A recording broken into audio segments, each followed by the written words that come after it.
What's happening, YouTubers? Before we get started with the unboxing video and review, I do want to leave a disclaimer saying potential spoilers ahead, as we're going to be discussing a product from the new Spider-Man Across the Spider-Verse movie. Hey, what's happening, YouTubers? We're back with a brand new action figure review, and today we're going to take a look at the brand new, newly released Hasbro Titan Hero Series Spider-Man 2099 from the upcoming Spider-Man Across the Spider-Verse movie. Now, before I move forward with the review, I know some of y'all might be thinking, what the hell is he doing reviewing a Hasbro Titan Hero Series figure? Actually, during my early days, this is kind of like a retro thing, during my early days of YouTube reviews, I actually did a bunch on Titan Hero Series figures and the basic figures line during Avengers Endgame and Infinity War. It's kind of the stuff I collected primarily before I got deep into Marvel Legends. So it's kind of like a retro thing, but without further ado, let's get started with the box art first. And of course, this is from an upcoming movie which got pushed back another year, which makes no damn sense to me, but it is what it is. It's from Spider-Man Across the Spider-Verse, and it is Spider-Man 2099. And as you can see, plastic-free packaging, there's no plastic on there. There's the image of Spider-Man 2099, the logo, or the name of Spider-Man 2099, the movie logo there, the Spider-Man logo there.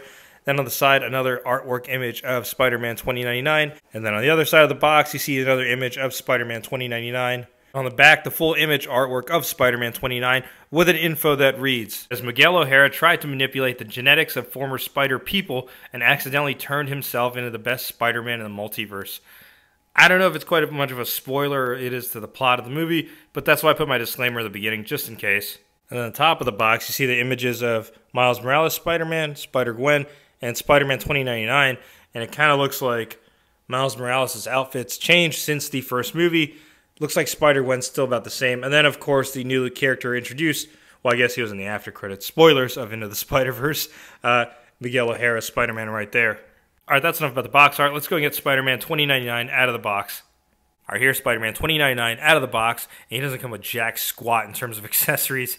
Typically, these Titan Hero Series figures don't have accessories, but there were a few exceptions during Infinity War and Endgame. Some of those figures had accessories. This one doesn't. And the funny thing about these figures, I remember during reviews from other YouTubers during that time, they used to call these things shampoo bottles, and I don't understand the reference. Did shampoo bottles used to look like this back in the day? Let me know in the comments below. I don't really quite get that reference. But you can see the design of Spider-Man 2099 in Across the Spider-Verse is relatively the same to what you would see in the comics. There are a few variations and differences. Let's go ahead and take a look at that. And just kind of for references, here's an image of the retro Marvel Legends Spider-Man 2099. Just to see kind of like how it looks in the comics versus how it's going to look in the movie. There are some subtle differences, but not too noticeable. They're still keeping it true to the source material, I think. But when taking a look at the head sculpt, I would say there's some similarities there. But the thing that's missing from this, I'm sure it's going to be in the movie, is his cape. It's not on there. I will say this, though. When it came to Titan Hero Series figures or those basic figures that Hasbro had for Infinity War and Endgame, where they lacked in articulation, they made up for in some sculpting. Like, for example, that Marvel Legends, you saw the logo was painted. This one, it's sculpted on there, which is pretty cool to see. Now let's get into articulation. It's going to be a quick segment, but his head goes from side to side. It can't even go up and down. There is a swivel at the shoulder. There are no bicep swivels or elbow joints on there. And, man, it doesn't even go all the way up. That sucks. There is limits on there. There is a wrist cut right there. There are no waist cuts or waist articulation, but he can do the splits. And his legs can kick out that far out and nothing really back. But that's about it. One thing I noticed about this one, it doesn't have that gimmick like they had back in the day where you can buy an electronic piece that attaches to the back and it makes noises. Looks like they're starting to cut costs on some of these Titan Hero Series figures. Now we're going to jump right into size comparisons. And first size comparison, here's Spider-Man 2099, based on his appearance in Across the Spider-Verse, standing next to two other Spider-Man 2099 figures. We have the retro-carded Marvel Legends Spider-Man 2099 and the Mezco 112 Collective Spider-Man 2099, which I think is definitely up there. I don't know why the frick my voice just cracked. But I definitely think this figure is definitely up there for Figure of the Year in my opinion. And out of these three looks for Spider-Man 2099, which one do you all prefer? And next size comparison, here's Spider-Man 2099. Sitting next to some other characters from the same movie, we have the Marvel Legends Spider-Gwen and the Marvel Legends Miles Morales Spider-Man. And that's going to be pretty much it for size comparisons. I don't have my other Titan Hero Series figures. They're all in totes somewhere, so I'm not going to bring them out, unfortunately, for size comparisons. Some overall thoughts on this figure, or a toy, whatever you want to refer this as, is meh. It's okay. It is what it is for what it's supposed to be. And there's no spinning base plate, just because I'm trying to keep this review short and sweet. I just want to address something. This figure or toy, whatever you want to say, was 17 bucks. It was $16.99 at Target. This was, I don't know if this constitutes as a deluxe Titan Hero series figure.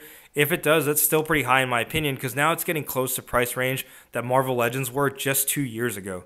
And yes, before anyone in the comments below mentions it, I know there's a thing called inflation, but there's also a thing called licensing fees, which Hasbro pays to Marvel/Disney. And from what I've heard from reviews and podcasts before, it is pretty high, but that's crazy to think that nowadays that this figure is 17 bucks.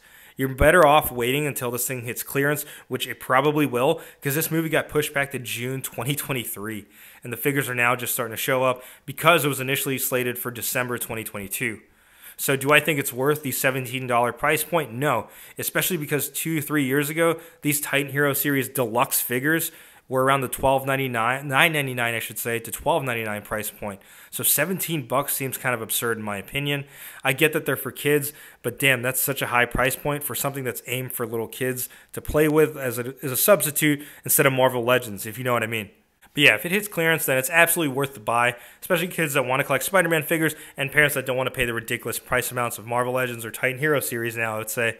But yeah, sound off in the comments below. Let me know what you think. And like always, if you like what you see, be sure to hit that like button. If you haven't already subscribed to the channel, go ahead and subscribe. Thanks for watching.